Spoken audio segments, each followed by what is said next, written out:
Well, welcome everybody. Sean Palmer's here. Seth Kamens is on his way. So the Seth and Sean Sports Radio Show is here for Wednesday, February 11th. So while Seth is running a little late, we're going to have Boston superfan Mark Rubin on the show in a little bit to discuss the Patriots' loss in the Super Bowl. Couldn't be happier. Really could be happier. And the Celtics and what they are doing coming up, and the Red Sox and all the things that are Boston, which we tend to check in with Boston superfan Mark Rubin every once in a while. You know how every podcast or every radio show or every TV show has that guy that comes on every once in a while. Well, we got two of them, right? We got superfan Mark Rubin, and we got my brother Mitch Byer, who will be coming on in the near future to talk a little bit about hockey. Right now, hockey is in their Olympic break. The hockey Olympics started, I believe, yesterday, the men's. The women's win 5-0 over, the U.S. women's team wins 5-0 over Canada yesterday in one of the great, great first rounds, right? Yeah, 5-0, not bad. And then today I saw a little bit of Finland. Who did Finland play today? I was watching some of it while I was at the barber. Obviously, I got a little bit off the top, right? So I saw Finland and Slovakia. Slovakia wins 4-1 over Finland. Italy is down, the home team, down against Sweden 3-2. We have more tomorrow, I believe, in the hockey, right? So tomorrow is the United States' first game at 3:10 Eastern time. They face off against Latvia. Latvia has, believe it or not, a really good goaltending combo. So it could be a really low-scoring game. Connor Hellebuck is the goaltender for the United States. We think the United States has been very secretive in their goaltending and who they're going to start. They have Hellebuck. They got Jeremy Swayman. And they also have the guy, darn it, I can't remember the guy's name, from Dallas, Otterman, I believe his name is, Jake Otterman. Come on. Nope. Odinger. Jake Odinger from Dallas. The United States going with a little bit of a different look in that they didn't take the top three scorers that they had available in Cole Caulfield and Jason Robertson and one other, and they went basically with the Four Nations team that they had last year. So we'll see if that pays off. For Islander fans, actually, let's say for fans of the tri-state area, if you're looking, well, I'm not even in the tri-state area anymore, but it seems like that's what this is, a tri-state centric broadcast. For those that are in the tri-state area and listen to the show, you're looking at Jack Hughes. You're looking at Quinn Hughes, who is Jack's older brother. Yep, older brother who plays for the Minnesota Wild. Brock Nelson is a center for the United States. Vincent Trocheck and JT Miller from the Rangers. So Brock Nelson, former Islander. There are no Islanders on the U.S. team. There is one Islander on the Canadian team, and that's Bo Horvat. And there is one Islander. I don't know where Palat plays. Maybe Finland, if I had to guess, or Sweden. I'm going to look that up. But Andre Palat plays for one of these teams. So it's just a matter of figuring out which one. We're going to go to Sweden. Let's see if Palat's on the Sweden team. No Palat on the Sweden team. But if you're a Ranger fan, you got Mika Zibanejad on the Finland team. No defenseman from the tri-state area. And then if you look, he must be playing on Finland, right? Nope. Interesting. Let's look at where he's playing because I'm kind of straight. He's playing on Czech. So Andre Palat plays on the Czech team. So tomorrow, United States, Latvia, Czech, I believe, plays tomorrow as well. If you're looking for that, they play Canada. They play the 1 seed. So Canada and Czechia play at 10:40, followed by Latvia and the United States at 3 o'clock. So Seth Kamens has joined the program. Hello, buddy. What's up, bud? Sorry about that. That's all right. We were just talking a little bit about Olympic hockey and how our show, needless to say, I have not been in the tri-state area in a pretty long time, but is tri-state area focused. Did not really understand that until just now, where all I was focused on was the Olympians that are from the New York, New Jersey teams. I'm like, wait a second, this is a U.S. team. I should be focused on everybody. But well, the guy who set the Olympic record in speed skating is from Wisconsin. That doesn't hit your tri-state. No, but I'm saying that's where the focus was that I had. So we have superfan Mark Rubin coming on in about 3 minutes. So we can talk a little. We can talk about the New England Patriots and what was the most boring Super Bowl, I think, since the 55-10 49ers. No, I think the Rams Patriots one was the Rams. Really? The 13-3 one? Rams? No, you mean hold on. The one that Vinatieri won with a field goal? No. Sorry, Rams Patriots 2. Oh, okay. Rams Patriots 1 was not boring at all. No, Rams Patriots 2 was unwatchable. Well, I'm not sure this game was the only positive, and there were a couple of positives, so let's not say the only. The main positive of this game, and I have yet to do the research into it, is I believe there were probably fewer plays in this game than any Super Bowl that I can remember. That clock just kept running. Yeah, it moved. It never stopped. Much to my happiness, it never stopped. But it was, look, Frank Walker, great. Did you just say Frank Walker? I have called him Frank Walker. Who the hell is Frank Walker? I know it's Ken Walker Jr. and I've Ken Walker the third. Excuse me, Ken Walker the third. But is he not my fan? He is my fantasy god, and except I take him into every team, and every year he gets hurt. Well, and then every year, and we have Charbonneau too. But that man made a ton of money in one game. Like, not only one game, in the whole playoffs. He made a ton of money. By the way, ladies and gentlemen, he is an unrestricted free agent this year. So way to come off that. So it's Walker and Breece Hall as your two top running backs in the free agency market. But we won't talk about free agency just yet. We got a couple of months to go for that, along with the draft, which is coming up. And now the Jets can look forward to their one good day of the year when we have the second pick of the draft, because Lord knows we're going to mess that up too. Yeah. Luckily, Dante Moore isn't in the draft. So anyway, so let's talk about the game itself. Mark will be coming on shortly. For Jets fans, I'm very happy for Sam Darnold. I'm very happy for Leonard Williams, but I'm also very happy for the forgotten Jet in Jason Myers, who had an amazing game with 4 field goals. And yeah, I mean, did you know he set the NFL record for points in a season? I did not. So LaDainian Tomlinson had that record at like 198. And Myers, with his 14 points, jumped over the 200-point barrier. So the most. I mean, it's an interesting stat, but he has the most points in one single NFL season ever. And super fan Mark Rubin, super Boston fan Mark Rubin. We were just we were just talking about how you could burn that, and more importantly, it is my contention, and I said this during the Super Bowl.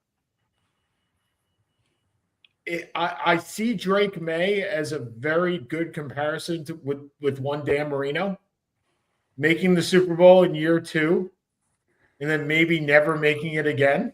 Is it easy, Mark, to see that shit-eating grin on his face and realize his team hasn't been to a Super Bowl since 7 years before? Super Bowl? I haven't been to a playoff game in 14 years.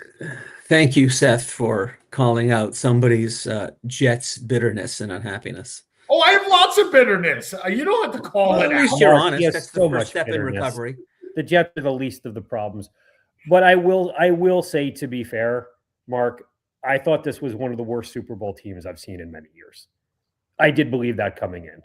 Well, No, I don't think they were a very good team. I don't think they were a bad team. I just don't think they were anywhere near a Super Bowl team. Well, all I know is they won 3 playoff games, and or is it 2 playoff games? Two playoff games, They won 3. three playoff games, and so that's the way it goes. Yeah. In retrospect, I think You don't dispute they made it legitimately. I just don't think they were very good. You can dispute that because Bob Kraft and Bill Belichick both didn't make the Hall of Fame for that very reason, that they did not make it legitimately. So, okay, continue on. Mark, Sean, I don't think that had anything to do with 2025. No, understood. Okay, continue on. No, they were an average team. Look, I look at look, Vrabel did an amazing job. They are not an overwhelmingly talented team.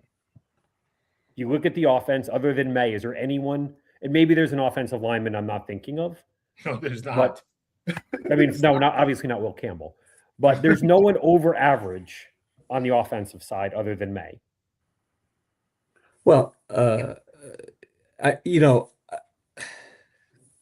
they got the most out of what they had. They did have an easier schedule based on, as you know, their last 2 seasons of winning a total of 8 games. It'll be harder this coming season, but I'm not going to lick a gift horse in the mouth. I thought they would win about 8 games. They won 17. In retrospect, I think going into the Super Bowl, we underestimated just how much the Seattle defense was going to dominate our offensive line. And it became clear from the very first series that May was going to be running for his life the entire game. And the fact that neither team scored a touchdown until the fourth quarter is pretty amazing. But the Patriots were never really in it or competitive from very early on. It's the way it goes. We've seen this before. It didn't feel like McDaniels did any. I would have assumed the guy who's been in 10 Super Bowls and he's had teams that New England that were more talented than the opponent's teams that were less talented. He's dealt with every variation known to God. They didn't make any changes. They didn't put help. They didn't put an extra running back to help block with Campbell being destroyed. They didn't do a thing. So let me chime in here as the person that was very much looking at the offensive line. It wouldn't have mattered because the offensive lineman was actually being pushed into May most of the time. So it wouldn't have mattered whether they put a running back there. He would have been there too. So the bull rush would have pushed the offensive lineman into the running back, which would have been into May, and it just would have continued. So I actually went, Mark, it's funny. I went and looked at your schedule for next year. Okay. So because you were the top dog, generally you think you have the hardest schedule in the league. That's not necessarily true. You do have some hard games. But because the Steelers were in first place and Jacksonville was in first place, now Jacksonville won 12 games. Because the Steelers are in first place, you play the Steelers. You don't play the Ravens, right? You play the first place schedule, but the first place schedule is not as great as it would have been had Kansas City. So in other words, they're playing Denver, Jacksonville, and Pittsburgh, not Kansas City, Baltimore, and correct. By the way, they're still playing Kansas City. They just play they're playing the AFC West. So they're playing the Bills. They're playing the AFC North, the NFC North, excuse me, with the Bears, the Lions, the Vikings, and the Packers. That's not simple. That's not simple, but so is the Jets, and so are every AFC team. That's just the AFC versus the NFC. But again, they play twice against the Jets, twice against the Dolphins, twice against the Bills, and they play the Chargers at LA, at Kansas City. They play home against Denver, home against the Raiders. So, I mean, are we playing Seattle? You are playing Seattle. Yes. In Seattle. I never look at the schedules that far in advance. Look, who the hell figured New England would be 14-3? Who figured Jacksonville would be 12-5? So here's where I look arbitrary that goes into that. You're right, but here's where I look at it. I'm looking at it as you're playing the Raiders with likely Geno Smith or a rookie quarterback, as opposed to playing Pat Mahomes, right? Assuming Pat Mahomes is healthy, you're still playing Pat Mahomes, regardless of how good the team is. That guy's still there. You're not playing Lamar Jackson. you are playing Aaron Rodgers or perhaps Ty Simpson. I'd rather play. Wow, we're already projecting. I am projecting number 21 will be Ty Simpson. Yes, okay. That is my You projection. just really, really hope the Jets don't take him at 34. But no, I don't think he'll be there at 34. So excuse me, I at hope 16. I'm sorry. if he's there at 34, 33, yes, please. I'm all in. You'll take the one from Ole Miss. But yep. I mean, I look at it more, and this actually isn't meant disrespectfully, Mark. I look at it more kind of like what the Redskins, the Commanders, were this year, where they overachieved with a young quarterback, with not overwhelming. I mean, McLaren was really, really good, with not overwhelming talent on either side. Get to a title game. Now, I don't think they may not take as far a step back but the expectation went very high, very quick, and then they couldn't hold up to it. And I mean, they shit the bed this year. I don't expect them to shit the bed to the same degree, but I don't think anyone looks at this team and says, "Hey, they're a 14-3." I project them to go 14-3 next year, or they're the overwhelming favorite going in next year. I can't imagine anyone's thinking that. All I'll say is that they'll make a couple of additions, maybe even make a trade for Max Crosby and or AJ Brown. They'll have a bunch of draft picks, albeit they won't be as good as last year's draft picks in terms of the positioning. No one's crying for you. We'll be competitive again. And then, a little bits of luck, stay healthy. Offensive line's got to get better. I would imagine their first pick is going to be, unless they do something in free agency with an offensive lineman, that they're going to devote it to an offensive lineman. I have a question for both of you. If you were redoing the draft, would you have used the number 4 pick on Will Campbell? Yes. Or would you have taken McMillan instead, the great wide receiver? Nope. Would have taken Campbell. Or I would take another lineman. No, I agree with you. And I think Will Campbell is going to prove to be a very durable, productive lineman. Whether they keep him at his current position or move him one slot over to guard, doesn't matter. He's going to be good. And you could tell that he has the work ethic and the attitude where he takes this personally. Yeah. So there's a couple of things that are going on with Will Campbell. Number one is the criticism that he had coming out of the combine was he had short arms, right? I don't necessarily – we're not scouts. I have no idea what that really means other than the fact that we saw him being bull rushed, and that could have something to do with it, right? I mean, so swap him into guard and grab another tackle sounds really easy. And as Jets and Giants fans, we know getting tackles is not the easiest thing in the world. I was looking at your cap number for next year. You have $42 million in free cap room. But there are some players that you're looking at and you're going, is Carlton Davis really worth a cap number of $22 million as a cornerback when you actually would make $2 million if you cut him? I'm not really sure about that, right? There's no dead cap on him. Yeah, is Harold Landry worth $19 million?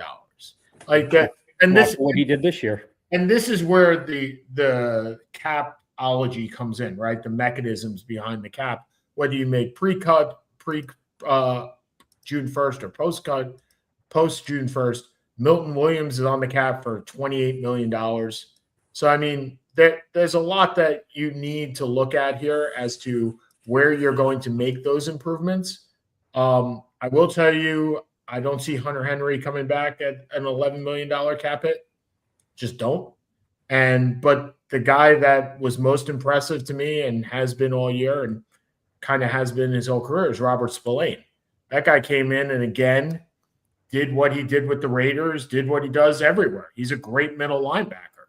And his cap number of next year is $12 million. Well, that's not going anywhere. He's going to be your defensive captain next year. You draft 29th or 28th. You don't have – I think you have all your picks. You're in a good spot. Yep. You have the hardest position in football to fill. and for the next 10 years, as long as he doesn't get hurt. And from a guy that's been struggling for 25 years to come up with that quarterback, you have him. And Right. there's something to be said for that. And the Giants have theirs, right? And I mean, it's and the hardest position to fill. we have No, solid we're in a ownership. very weird position that at pick 5, we can go in 6 different positions, 6 different places, and it's comfortable for me. Correct. And the Patriots can do that too. Yeah. That's the thing. The Patriots, the way that they play, which is not big time football, it's run the pound the ground, right? Pound the ball. Look, Stevenson's great. Henderson's going to do what he does. You need to improve the line. Okay. I mean, Stefan Diggs, I would love to see you guys get another wideout. Well, actually, I wouldn't, but if I'm a Patriots fan, I would. Yeah. Diggs is maybe a number 1, probably not. Not at this point in his career. So that's your only place where you're looking to improve on the offense. Well, I mean, look, you said AJ Brown. The question is, does AJ Brown really fit New England's persona? Well, he and Vrabel go back to the Tennessee days, so there's a connection there. Last time I checked, AJ Brown asked out of Tennessee, so not really sure that connection works. But the other thing is, look, what are you giving up for AJ Brown? You're not giving up your first, and you're probably not giving up a second, and I'm not sure a third gets it done. Philly's not taking a third for AJ Brown. Right. So I mean, okay. I'm not sure they would take a second for AJ Brown. Not number 64. 29. Yeah, okay, so all right. Now that you have moved on, well, I'm not sure you've moved on. First of all, tell me about the experience of going to the Super Bowl. So Seth and I have never gone. First of all, I would go if the Jets made it. I already have a budget for 2045. So when that happens, right? So when new ownership comes into play and Woody's dead, I'll be able to afford it. But tell us about how this all came together and your experience at the game. Well, this is, I feel embarrassed to say that this was my 8th Super Bowl. Wow. No, it's not embarrassment. It's an embarrassment of riches. Okay. I've been to Super Bowls 38, 39, 38, 39, 49, 51, 52, 53, and now this one. If there was a Patriot in the Super Bowl, Mark Rubin was there. That's basically what we're coming down to. Yeah. So it's very exciting to go. It's very exciting. You get on the plane. There's always a few Patriots fans. And I was leaving from Dulles Airport, but there were Patriots fans on the plane, a few. And then we never made it into San Francisco. We were staying in Milpitas, but we went out to dinner on Saturday night, and we were at a big shopping mall in Santa Clara, and there were plenty of people with Seahawks jerseys on and Patriots jerseys on. So it's very exciting. We get up, and of course the game started at 3:30 Pacific time, and you make your way into the stadium. We got to the stadium around 12:30-ish. So and it's mobbed, and it's very exciting. It was a gorgeous day. Sunny in the 60s, not a cloud in the sky. And, there's a ton of people. Just like it is in Boston, right? Yeah. It's very exciting. You work your way into the stadium, and, we were there in our seats about 55 minutes before kickoff when we saw all the pregame festivities. But of course, that's all a distraction. We were laser focused on the game. And unfortunately, pretty quickly, early in the first quarter, we realized that we were probably in trouble, and it was just a question of when the dams would break, which didn't really occur until the fourth quarter, but we were never really in it. So it's a lot of fun. I've been to these games where, I've seen them win 5 times, and when we migrate down to the lower bowl and try to get near as close to the on-field celebration as possible, or behind the whether it's the NFL Network or whoever is hosting it this year, it would have been NBC. They're on they're on field with they're interviewing people. That's a ton of fun. But this year we just trudged out of the stadium, and I had this thought about wondering about the tensile strength of the Golden Gate Bridges nets. But so Seth has said that this was the second most boring Super Bowl you can remember. Interesting. Yeah. Patriots Rams 2, he said, was more boring than this one. Oh, 2013 Super Bowl 53, 13 to 3. I don't know the Super Bowl numbers. 13 to 3. I can give you the 13 order. to 3. Yeah, 7 years ago. So right. So obviously different result at that time. But that game was 3 to 3. No, I'm sorry. It was 6 to 3, and then 6 to 3 until we scored a late touchdown. Right. That nice pass to Gronk, and then right where you had weapons. Which you and I have had this discussion where weapons are what you're lacking. But the fact is, was this take away the concept of you winning or losing, which is hard to do in this situation, I understand. Do you agree that game was a more boring game than this one? It's 8 years ago. Trust me, this man remembers every play of that game. Don't hold that. He knows every play. He could probably recite it. I can understand from a less objective person's perspective that this game was dull. It was a defensive effort, lots of field goals, especially by the Seahawks. But from my perspective, it's exciting, and then incredibly either thrilling to win or disappointing, or really disappointing to lose. I didn't find it boring because I kept, as a fanatic, saying, right. "Oh, okay, well, if you're a just Giants, do this, we're back in it." And then if you're a Giants fan, I'm a Giants fan. Yeah. Well, with late first quarter, this game is there is no way you see the Patriots realistically winning this game. What was the score at halftime? Was it 12-0? It was 9. 9-0. So, we held out hope. Oh, by the way, I forgot to add that I was at Super Bowl. I completely understand. It's a 9-point game.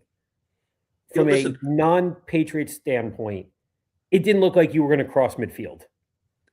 Yes, it became painfully clear that was the case. And by the way, I forgot to say I was also at Super Bowl 42. I will not give you the middle finger. If you have to give it to me by this point. But, it was 9-0. So we're saying, oh, listen, we have the ball to start the second half. If we score a touchdown, hey, we're right back in it, change the momentum, 3 and out. And then, our punter punted the ball. Behringer punted, I believe, 8 times. And I think it was 8 straight times. Yep. 3 and out, the other issue you had is if you didn't give the MVP to Walker, you could have probably given it to Michael Dixon. Yes. I would have given it to the kicker. Yeah. No, you give it to the punter. The punter literally put you within the 10 yard. He was very good. Times. If their field goal kicker didn't have so many opportunities that game, you're right. The punter would have deserved an honorable mention. He was fantastic. Both punters were pretty good. Them and the Rams were the 2 best teams in football this year. They won the what do you call it? The flip game by a field goal. Yep. I mean, my son, who is the one game we let him stay up to watch, and he was rooting for the Patriots, which I didn't quite understand. You've done something right, Sean. No, Seth. I have not done shit. And you've done something right, Seth. Thank you. To be fair, next year, Jake can watch the whole Super Bowl. You know why? Is Monday is President's Day. Oh, is it really? They finally? So hold on. For you and for Mark, unlike for me, the Super Bowl, Seth, is on Valentine's Day next year. And the Monday is President's Day. Oh, so this is going to be the first time because hasn't there always been a big push that they put it on the President's Day So weekend? here's what. So this is. Or they put it on Saturday. So here's the thing. This is the latest Labor Day can be in a 17-game schedule, and because of that, it flips over to the next week. Now, if it's an 18-game schedule, which will have 2 byes, it will always be on President's Weekend, which means because they'll push it one more week, and it will always be on President's Weekend, which for people that travel during President's Week, that will suck. Like, that is going to be awful. Well, this will be their travel. What's that? This will be Not their everybody's travel. traveling can pay to go to see games. Right. This game. No, I'm not even talking about that. I'm talking about when you go away to Aruba or something with your kids for President's Week. Oh, for the long weekend. For the long weekend and the week, right? Because in the Northeast, you have off the whole week. Carly and the kids are gone on I Saturday. think the NFL will be thrilled that it's falling. Oh, the NFL is 100% going to be thrilled. No question. No question. By the way, to answer the question that we were having before, New England and Seattle had 125 total plays, Seth. Mm-hmm. This game had 131. I'll be yawning just at the thought. I know. It's okay. All right. So, Mark, where do you go from here? So we understand the NFL has sunsetted for you. I'll show you where we go. Where do we go? Boston TD Garden. Because this is how he does. I was ready. I anticipated that question. You were, and it was fait accompli that not only did the Patriots lose on Sunday, but the Celtics got crushed by Miami Knicks. It's a regular season game. It doesn't matter. Tatum's not back yet. Stop it. I am very confident that Mr. Tatum will be returning in about 5 weeks' time. I think obviously the Celtics are better with him, whether he comes off the bench, whether with a minutes restriction. I'll take him. I think with Mark, him, we both know there is not going to be a minutes restriction on him in the playoffs. It's going to be maybe not in the playoffs. Maybe not after the first round. As long as they are above the play-in, here's not. 2 weeks ago, Nikola Jokic comes back 5 games in. He's on, I think it was NBC or it was Netflix, and he was on a 20-minute game, a 20 to 25-minute restriction. He played 42 minutes. Okay, these guys are going to play as long as they want to play. I think, though, coming back from an Achilles, they're going to. I think they're going to strictly enforce it for at least through the first round of the playoffs. Because they don't want a recurrence because it's a serious injury. Mark, you're down 3-2, game 6. He's playing. Yes. I mean, he's going to play 18 minutes? Under those circumstances, yes, and they'd probably, no, I agree with that. I have a question for you. How do you think? So, we all know my affinity for Jaylen Brown, right? We have all discussed my affinity for Jaylen Brown. No, we knew you had an affinity for Jaylen Brown. I still do. I'm not sure you still have the same affinity at $60 million a year. Well, I don't think the contract is my affinity. I just have an affinity. I think Jaylen Brown, I've always said this to Mark, is a better player than Jason Tatum. You told me this as well. I have always said that, right? Now, Jaylen Brown has become the alpha dog, right? 100%. That guy is averaging 28 points a game. Ball is in his hands all the time. I'm not sure this works long term, these two guys. Well, we're 6 years in. What constitutes long term? I mean, it worked in 2024. It worked before because Jason Tatum was the affirmative top alpha dog, and Brown was not. Well, the interesting thing is that without Tatum, I don't think we even make it to the Eastern Conference Finals. I think it's the Knicks versus Detroit. With Tatum, and of course Brown, I think we have a good shot at winning the East. Now, does anybody have a good shot at beating Oklahoma City or Denver in a finals? Probably not. I'm glad you brought up Denver because I was like, yeah, somebody could beat Oklahoma City, just ain't in the East. And San Antonio can beat Denver. I Yes. mean, can beat Minnesota Oklahoma City, I as think we've seen. Minnesota can too. Well, Yeah, so the West is clearly stronger, but we don't have to play 5 different the Western West teams. until the end. Yeah, it's kind of like the Patriots schedule. You didn't have to play anybody in the West until the end. Just like getting those jobs, man. Enjoy this. Boom! Mark, look at it this way. His teams are the Jets, the Islanders, who are having a nice year, but come on. I like Sean too much to rub it in. No, I will you not can do that. I'm here for it. He serves as my NBA cap. My 24/7 cap guru. Whenever I have these thoughts flashing into my head, what happens if we trade for this person? And he gives me the reality check. It ain't happening, and here's why. And he's always very patient. Well, so do you I am like the not gonna. Vucevic trade? Just out of Hold curiosity. on. Let's understand this. Mark has been trying to trade Anthony Simons for every All NBA player for the last year. So he's like, I can get Rudy Gobert for Anthony Simons. I'd say we did pretty good to get Vucevic. You did, and I think you did very well to get Vucevic. I think Vucevic.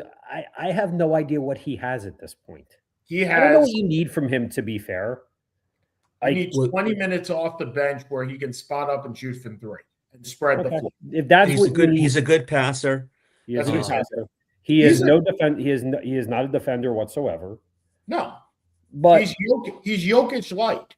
That's what he is. Very light. He's Jokic old. Oh, and old Jokic, yes. Old light Jokic.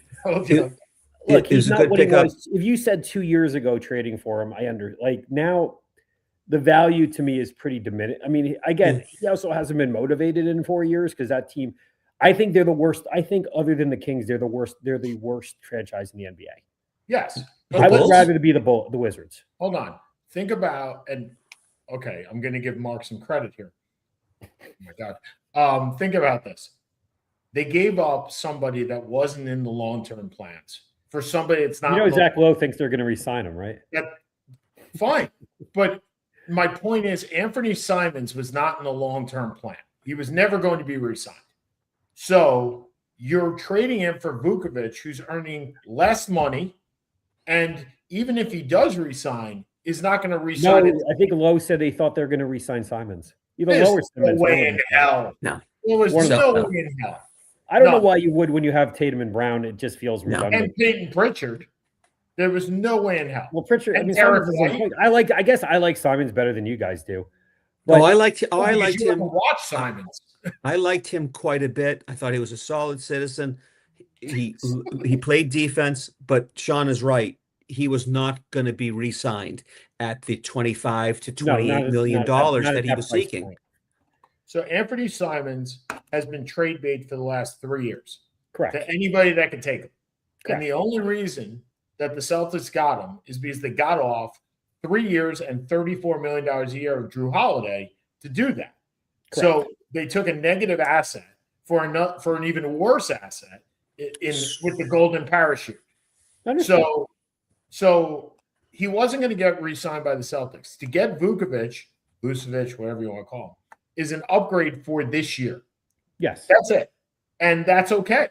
Because after this year, they better go get a big guy because they got nothing. What happens if they sign Vucevic for a 2-year deal? Great. Go do that. He can play you 18 to 20 minutes a game off the bench. That's what we need. No, you need a starter at that down the line. That's not. You need more than that. Please don't tell me that Queta is your starting center on a championship team because that does not occur. Who's your starting center? Well, all right. You need a starting center. You don't have it. You don't think Queta is a starting center in the NBA? No. So Queta's going to go belly to belly with Victor Wembanyama, Nikola Jokic, even DeAndre Ayton. No. Yes, I just said Ayton in that same sentence. I was going to say, did you really just say Ayton? I did because Ayton's scoring 18 and 9. I don't think Ayton's getting off the bench right now. It's a stupid 18 and 9. It's still 18 and 9. Queta's not a starting center. He's not. That's why it's kind of center by committee. I think they realized that they can get by at least this year with a trio of Yes, Keita, this year. Vukovic, and Garza This year. And this year, and then we'll see. Now, Sean, explain this to me. I asked you this. I keep hearing Brad is being praised for getting out of the second it's apron. Brad Stevens, by the way, that he's You really thought I needed an explanation on that? No, I thought everybody needed an Oh, explanation. I was going to say, we're talking about Boston, the Celtics. So who else could Brad be? Right. So we're out of second apron purgatory. We're out of the first apron purgatory. Yes. But what is this? And I sent you this. It was from Chris Forsberg, and he was kind of explaining if the Celtics stay out of what, fill in the blank, one more year next year, then in the 2027 season, sure, they have basically unlimited tax. What's that? Reset the repeater tax. So the Celtics have been in the tax the last 3 years. Okay. If you are in the repeater tax, if you're in the tax 3 out of 4 years, you are considered a repeater tax team, which means there are additional penalties. They are not in the tax right now. If they stay out of the tax next year, it resets because they won't be the last 3 out of 4 years. That's what it comes down to. Okay. 2 out of 4 years. So the likelihood of them like, making a big signing next year is probably no better than 50-50. But if something comes up the way it did with Porzingis and or Holiday, they'll do it. But the likelihood of the team looking very similar to what it is now, give or take maybe a tweak at the center position or whatever, and is probably likely because, of course, the front office knows all of this. Yep. So right now, interesting. Right now they are $39 million over the cap, and where is it? $842,000 under the luxury tax. So they have Vucevic on for $21 million. So what they could do is either they could re-sign Nikola Vucevic or not re-sign him and trade a guy like Hauser, who makes 10, and sign a $30 million center. But you only have 6 salaries over $5 million for next year. 6. So you're very, very top heavy, as you know. You have Tatum at 58. You have Brown at 57, no longer a value contract. You have Derek White, who may be the most valuable contract right now, or one of them, at 30. You have Vucevic at 21, and you have Hauser at 10, and Pritchard at 7. Everybody else is below 3. So unless you're trading one of those guys, you're limited to about $20 million. Interesting. All right. Let me ask you both this. True or false? Joe Mazzulla is the coach of the year.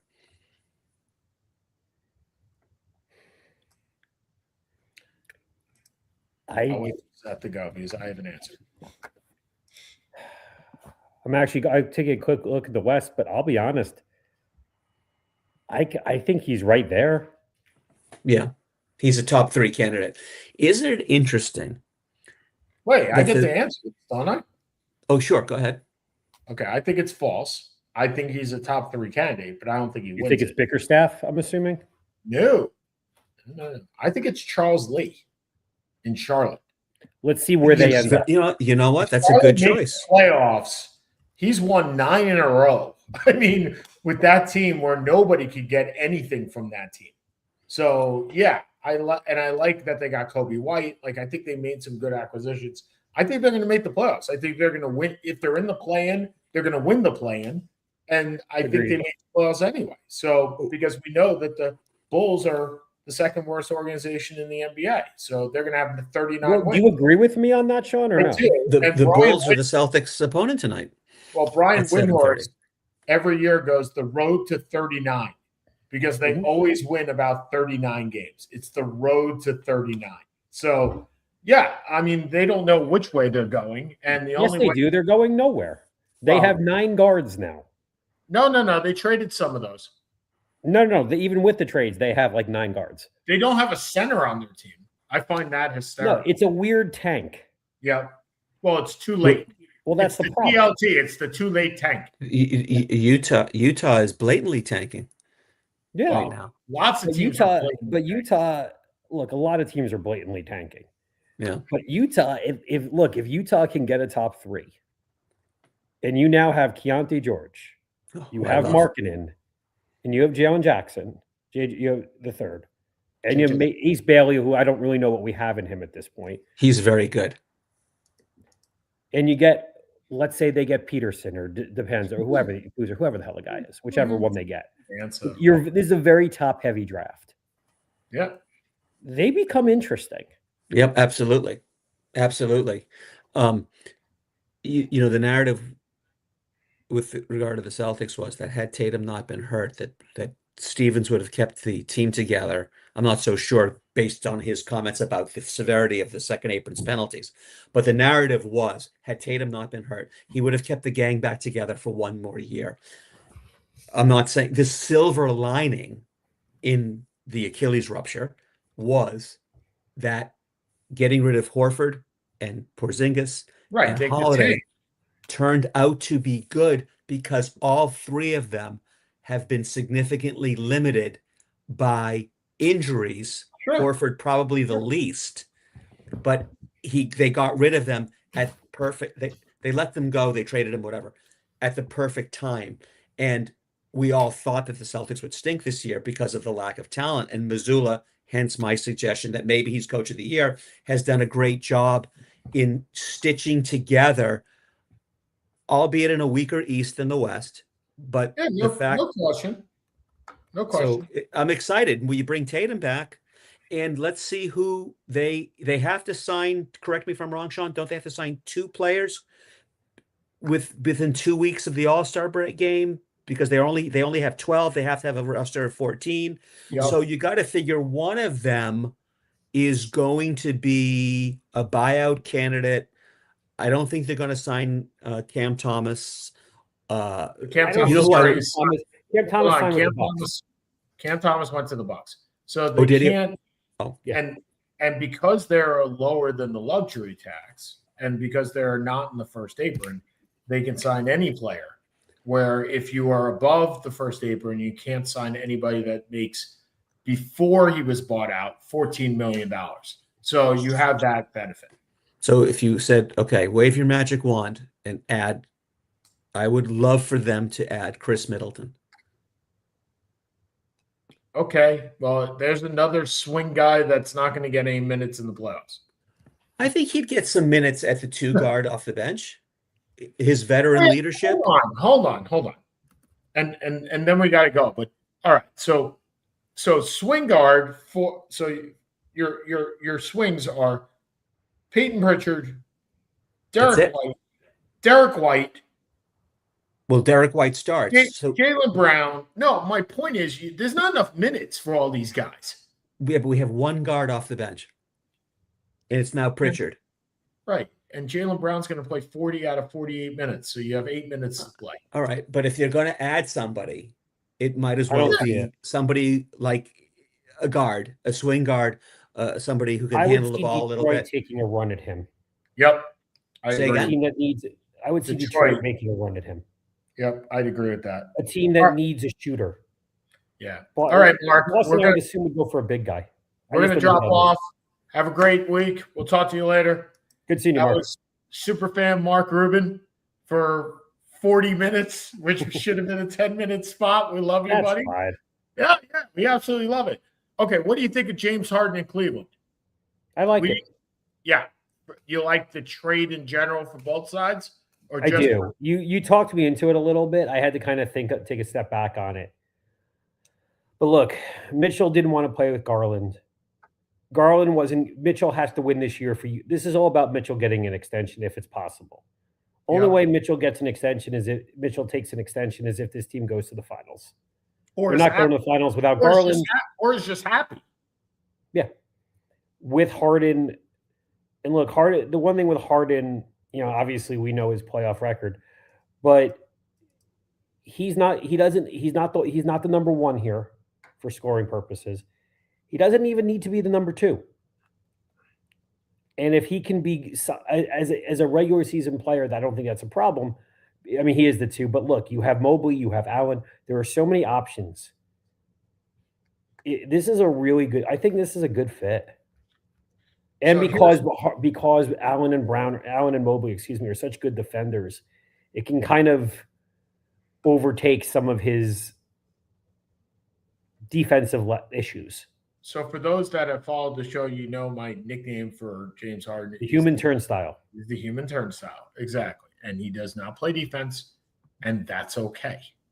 Because as I have quoted, I think it's Tim Bontemps, it may be Tim McMahon, the best ability is availability. And Darius Garland has not been available. And James Harden has been available. So let's play this out. They're in the playoffs. We all know James Harden's disappearing act in the playoffs. What if Donovan Mitchell disappears in the playoffs one game? You have a secondary option, because without James Harden or without that secondary option, there is no creator on this team. None. Because Darius Garland, you can't count on to even be there, let alone to create. Correct. So you also know, for those that are unaware, James Harden doesn't do anything for free. So James Harden made a deal with the Cavaliers. We'll see where this goes in the next couple of weeks as to whether it's an extension or whatnot. And then we'll go from there. But the fact is, this is a great deal for Cleveland. This makes me nauseated as a Knicks fan because I think this makes them better. I think this makes them better than you also. I think this makes them a lot better. I think if they're healthy, they're a better team than the Knicks. They are right now my favorite to come out. Contingent on how they meld. They're my favorite right now. Well, and the thing is about this team is right now, I'm looking at the standings. So the Pistons are in first. Celtics are in second. Knicks are in third, a game back. Half a game back from the Celtics. The 4 seed is Cleveland, a game back from the Knicks. Then the Raptors at 8. And then the 76ers at 9.5. I want to see Cleveland play Philadelphia in the 4-5 game, in the 4-5 series, because I want James Harden to go back to Philly. I think that would be amazing on 1,000 different levels. By the way, the Bulls. I also think you think that would be an awful matchup. I do.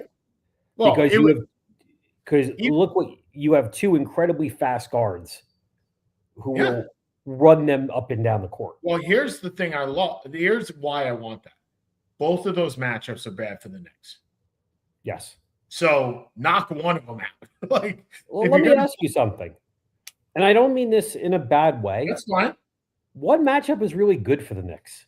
All right. So if I'm looking at the set, so I don't mind the Pistons. No, I don't mind. Although they beat you by 38. I don't mind the Celtics. Agreed. Show me a guy that can match up with Karl Anthony Towns, and I'm good with that. And there is none. None. So I'm good with that. The Raptors would be a bad matchup because of Scotty Barnes. The Magic are bad. The Heat are a good matchup. The Heat aren't going to. But you're going down to picks 8 and 9 at this point. Right, the Magic have been awful. So 1 and 2 are good matchups. 3 is the Knicks. The Cavs are a bad one. The Raptors are a bad one. And Raptors the Sixers are kind of a mediocre. I don't think anyone knows what to make of the Raptors. Right. Well, but they're young and they like to run, and that's what I don't want to play. I want to play a slow down game with the Knicks. And the Sixers are all about Embiid, right? If Embiid's healthy, it's a horrible matchup. If Embiid is not healthy, it's a great matchup. Let's play that, right? By the way, kudos to Paul George, who not only has a 25-game penalty due to a substance abuse problem, but also solved the 76ers salary cap problem in one fell swoop. Congrats on that. Look, something good was going to come out of this. Okay, we got the last 5 minutes. I will go first.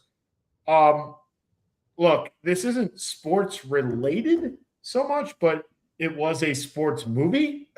James Vanderbeek died today. Now, that's Varsity Blues, one of my favorite movies growing up. He died. He's 49, 48, 49, 48 years old. A year, 2 years younger than Seth and myself. Like, if they're, well, we're going to be 50 in 3 months, dude. I count I've heard ourselves. rumors. What? You've heard I've heard rumors? rumors. If that doesn't beat the crap out of me, hearing that he passed away, 6 kids, man. On the bright side, you don't have 6 kids No, that you know of. I remember we used to have those jokes. We did. God, when I was single, the show was funny. Well, next week we will be live from Australia. At least one of us will be live from Australia. So the other one of us will be live in Livingston. Yeah, we're not sure on timing yet, but I mean, this time will probably work out for you, and for me. Well, I'll be in Livingston because I have to pick up the kids from the airport a week from today. Oh, what time? And the pickup's like 8 o'clock. So fantastic. Yeah. So we can do like a 6 o'clock show. So anyway, we'll figure out a time, but it will be my Thursday, Seth's Wednesday. So that is my last 2. So and look forward to the hockey for the Olympics. I look forward to the obscure stuff, which I think is really neat. The stuff that you'll never watch, you won't watch until every 4 years, but you watch the moguls in the luge and all that. I think it's really fun to watch. For like after 2 weeks, I'm done with it. Yeah. But for the 2 weeks, I really enjoy it. Yeah. And somehow passing on a Brooklyn Pacers game feels okay to me. Would you have watched the Brooklyn Pacer game even if? What are you fucking crazy? Yeah, seeing this. You know what though? We got 2 more minutes. Kudos to Lindsey Vaughn. Look, I get that most people don't understand. I get that. I completely get why she did it. No, you and I get it, right? But I get why people say you have so much. Why did you risk? Blah, blah, blah. No. You got one shot, one more shot at glory. Every athlete wants that one more shot. I don't have any problem with her doing what she did. She paid the price for doing it. She knew that. She knows the risk. Risks. No problem with anything. If I will tell you flat out, and this is going to sound harsh, but it's true. If a man did it, nobody would have a problem. Not true. When Jordan came back, how much shit did he get? But he didn't get hurt. No. I'm saying he got a lot of flack for it. If a man came back and got hurt and made it to the top and then got hurt, people would say that was courageous. Fair. I don't like this double standard because the world we live, the country we live in, and the world we live in, unfortunately. Yeah. All right. Seth Kamens, Sean Palmer. We'll see you guys next week. Have a good one, everybody. Have a good one, guys.